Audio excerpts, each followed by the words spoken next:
இந்த முதலாளிக்கு ஒரு ஆசை, இவருக்கு 10 ரூபா போட்டதுக்கே நம்ம பெரிய கோடீஸ்வரன் ஆயிட்டோம், இப்போ இவருடைய குருவுக்கு நம்ம 100 ரூபா போட்டால் நம்மளோட வாழ்க்கையில் பெரிய ஆள் ஆயிடுவோம்னு நேரடியாக போய் அவருடைய குருவுக்கு ஒரு 100 ரூபாய் தர்றாரு.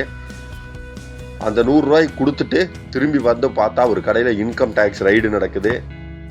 ஃபுல்லாக நஷ்டமாயிருச்சு. ரைடில் நிறையா பணம் மாட்டிருச்சு. தொழில் முடங்கிருச்சு. நஷ்ட நிலைமைக்கு செஞ்சிருச்சு. போயிட்டாரு.